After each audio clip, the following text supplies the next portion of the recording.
हम सभी जैसे कि सुनते आए हैं और सच भी हैं। कहते हैं हर व्यक्ति को अपनी लड़ाई खुद लड़नी पड़ती है और ये वास्तविक रूप से बहुत बहुत ही सच है। ये एक कटु है पर सच है। हर व्यक्ति को अपनी लड़ाई खुद लड़नी पड़ती है। कुछ लोग आपको सजेस्ट कर सकते हैं, कुछ लोग आपके साथ थोड़ी देर के लिए खड़े रह सकते हैं, आपके पीछे एक भीड़ खड़ी हो सकती है, लेकिन एक लड़ाई अपनी है तो आपको खुद को लड़नी होगी। आपको खुद को इन चीज़ों का फेस ऑफ करना होगा और बहुत सी चीज़ें आपको खुद सहन करनी होगी। ये सच है। बात करती हूँ मैं आज के अपने जितने भी पार्टीज हैं, जितने भी नेता हैं और हमारी और मोस्टली कहूँ तो मैं अपनी गवर्नमेंट है। आज जो उभरता भारत हमारे सामने खड़े होने की कगार पे कह रहे हैं कि खड़े होने की कगार पे हैं।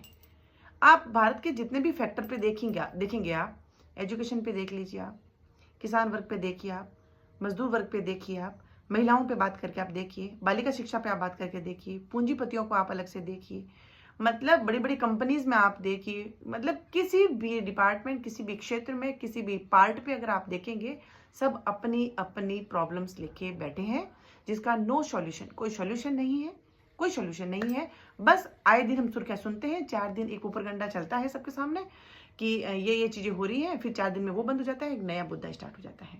थोड़े दिन पहले जैसे कि अभी कॉन्स्टिट्यूशन की लेके बहुत से नेता जो है अपने हाथ में कॉन्स्टिट्यूशन की बुक लेके घूम रहे हैं और बता रहे हैं कि कॉन्स्टिट्यूशन खतरे में है और इसको ख़त्म करने की या इसके विरुद्ध लोग जा रहे हैं, इसको बचाने की हम कोशिश कर रहे हैं। फिर उसके बाद में ये कुछ दिन चला, कुछ दिन के बाद में अब बंद कर दिया गया। अब कास्टिसिज्म स्टार्ट कर दिया गया, जाति जनगणना स्टार्ट कर दी गई। जाति गणना जनगणना, अब देखिए कि कितना बड़ा मुद्दा है ये। जो लोग कॉन्स्टिट्यूशन की बात करते हैं या जो लोग कॉन्स्टिट्यूशन की सम्मान करते हैं, वो लोग ये भूल गए हैं कि कॉन्स्टिट्यूशन के अंदर एक आर्टिकल के अंदर साफ लिखा है हमारा देश धर्मनिरपेक्ष है।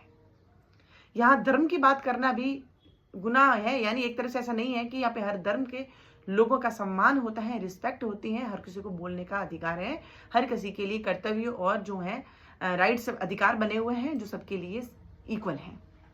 वहाँ पे लोग कास्टिसिज्म की बात कर रहे हैं। अब जाति जनगणना करिए, जैसे जिसकी जितनी जाति जितने प्रतिशत होगी उतना उसका आरक्षण मिलेगा। हमारा देश, हमारे जो युवा हैं बात कर रहे हैं बेचारे कि आप आरक्षण खत्म करिए, जो डिजर्वेबल है उसको आगे लाइए, आप पढ़ाई के अंदर, नौकरी के अंदर जो है आप आरक्षण खत्म करिए, ताकि जो डिजर्व करता है वो व्यक्ति आगे आएगा, जो मेहनत करता है, जो लायक है वो आगे आ जाएगा। और देश की बागडोर कुछ चीजें हैं, जो कुछ क्षेत्र जो हैं या फिर कुछ डिपार्टमेंट हैं या फिर कुछ पार्ट हैं, उनके हाथों में, सही हाथों में आ जाएगा और वो अच्छी तरह के सुचारू रूप से उसको चला पाएंगे। लेकिन नहीं, अब आप आरक्षण खत्म की तो बात छोड़िए, लोग बात कर रहे हैं जातीय जनगणना। जातीय जनगणना के हिसाब से जातीय जनगणना की जाए, उसके बाद में उनको आरक्षण मिले। अब बात आरक्षण खत्म करने की आ रही है, वो लोग आरक्षण देने की बात कर रहे हैं। सेकेंड थिंग देखिए, पार्लियामेंट के अंदर बात बजट की चल रही है।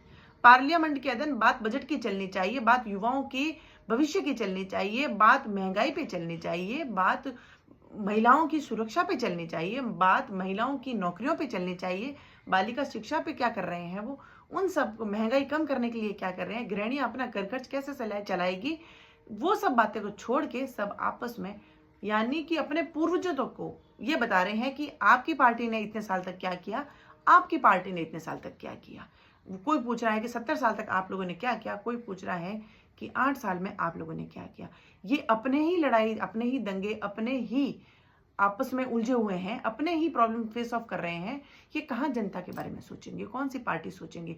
इनको इतना सेंस नहीं है कि पार्लियामेंट एक पूजनीय स्थल होता है, वहां पे किस तरीके की बात होनी चाहिए और वो क्या बात कर रहे हैं।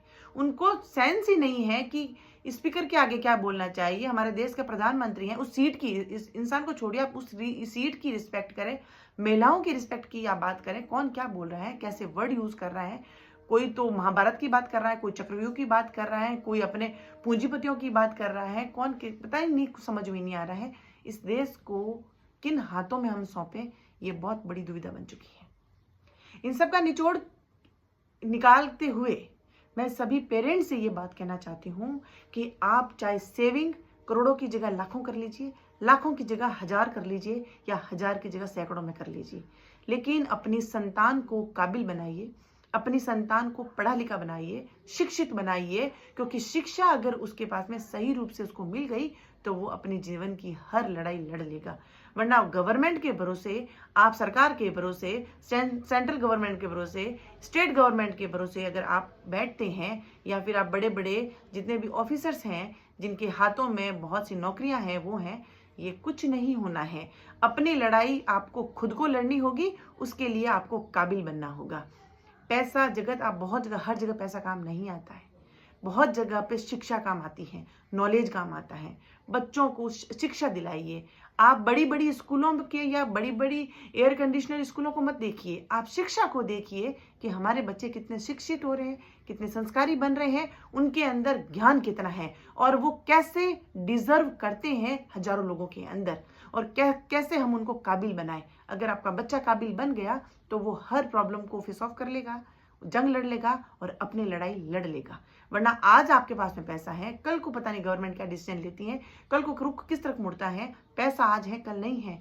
बच्चों के पास में शिक्षा यानी एक एक्चुअल नॉलेज नहीं रहा तो आपका बच्चा कहीं भी किसी में डिजर्व नहीं कर पाएगा, मतलब अपना स्थान नहीं बना पाएगा, जगह नहीं बन पाएगा, और ऐसे लोगों से लड़ नहीं पाएगा जो झूठे, जिनको पता ही नहीं कानून नियम होते क्या है, उनमें लोगों को फंसा के रख देगा। और कहाँ कहाँ पैसा देके आप निकलोगे।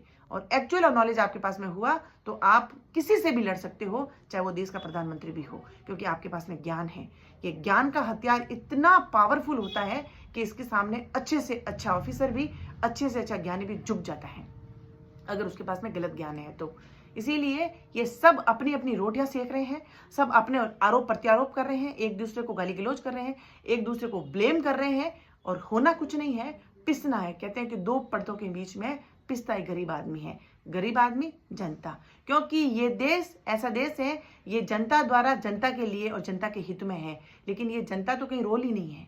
कहाँ पे है जनता, बताइए आप, जनता के हित में क्या काम हो रहा है।